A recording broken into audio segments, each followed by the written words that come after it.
Today we read about what the real agenda of Hasatan has been all along.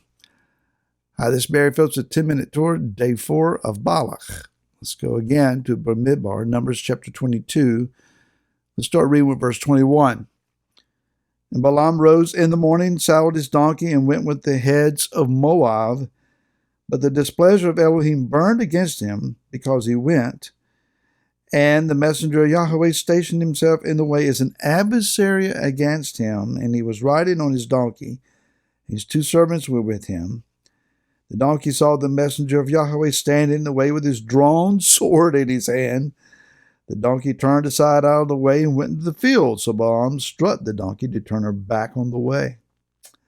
Then the messenger of Yahweh stood in a narrow passage between the vineyards, with a wall on this side and a wall on that side. And when the donkey saw the messenger of Yahweh, she pushed herself against the wall and crushed Balaam's foot against the wall, so he struck her again. The messenger of Yahweh went further and stood in a narrow passage where there was no way to turn aside, right or left. And when the donkey saw the messenger of Yahweh, she lay down under Balaam. So Balaam's displeasure burned, and he struck the donkey with his staff. And that's dropped down. In verse 31, it says, Then Yahweh opened Balaam's eyes, and he saw the messenger of Yahweh standing in the way with his drawn sword in his hand, and he bowed his head and fell on his face. You might want to almost say, poor Balaam. Greedy, anti-Semitic Balaam is now confronted by the Malach Yahweh, who stands as his adversary. You could say almost a Satan against him. That's what the title Satan means, adversary. And those who failed to understand Yah and failed to understand his Torah will interpret his displeasure against them as an act of Hasatan, rebuking the devil for Yah trying to correct them and even opposing them in what they're doing. What a confusing mess. Rabbi Jonathan Sacks, Lord Jonathan Sacks, is quoted as saying, "The false prophet speaks. The true prophet listens. The false prophet tells the people what they want to hear. The true prophet tells them what they need to hear. The false prophet believes in his own powers. The true prophet knows that he has no power. The false prophet speaks in his own voice. The true prophet speaks in a voice not his. As Moshe said, I am not a man of words. And Jeremiah said, I cannot speak, for I am but a child." There are prophets in the land, and there are many people who are prophesying. Whether they are genuine or not, well, the tried and true test is, let's just kind of wait and see what happens.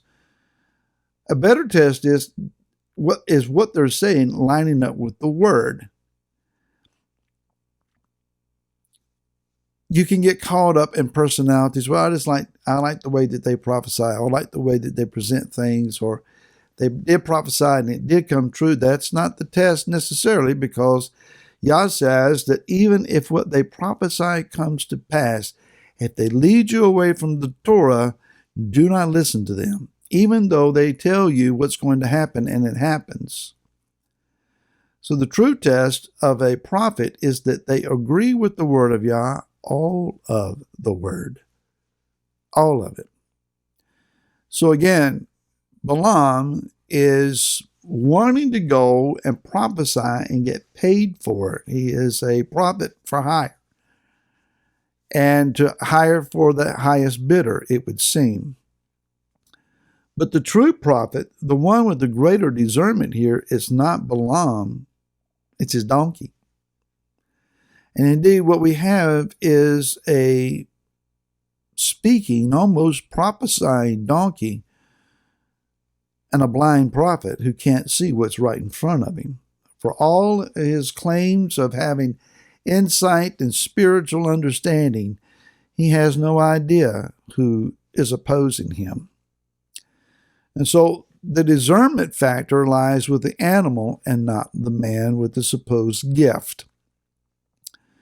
The donkey can see what the prophet can't. It speaks more eloquently than the prophet can. The donkey is being used as an emissary of Yah and sees that there's danger unless she begins to resist it. Balaam's so full of ideas of riches and fame, he can't see anything. So who's the prophet and who's the donkey here? So what we're hearing then is that Yah is going to defend his people. The satanic attack here is to utilize Balaam in some way to employ an ancient strategy, and that is to cause Yahweh to change his mind and forsake covenant Israel.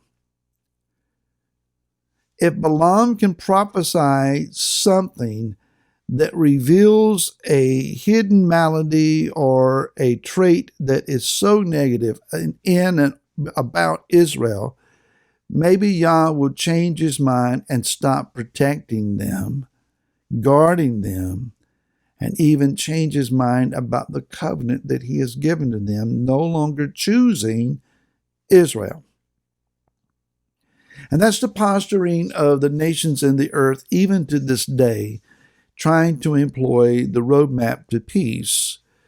Certainly, the mighty one of the heavens sees the need for world peace and would so desire the cessation of war and bloodshed and death and all of this violence that he would agree that Israel, if you just give up a certain parcel of land, we can produce peace with your warring neighbors and all will be well. Everyone can get along. Everyone can get a little something here. But the covenant that Yah gave to Abraham still stands, and Yah's just stubborn that way, that he is going to keep his word no matter what the agenda of men and the nations might be. When Balaam realizes who his true adversary is, he falls on his face. I got to tell you that there is a day coming when the leaders of nations and those in powerful governments and those who make up the warring factions of these neighbors of Israel are going to bow on their face if they have survived to this point. And they're going to acknowledge Yeshua, and they're going to declare him as king and sovereign over themselves and indeed over all of the earth. The problem is that in the interim period of time, there are those who are claiming to speak for Yah who do not agree that the Torah is still legit. And because of this confusion of their spiritual understanding, they're prophesying continually about how Yah has forsaken Israel and chosen themselves instead. And in their replacement mindset, they have shown themselves to have no discernment whatsoever.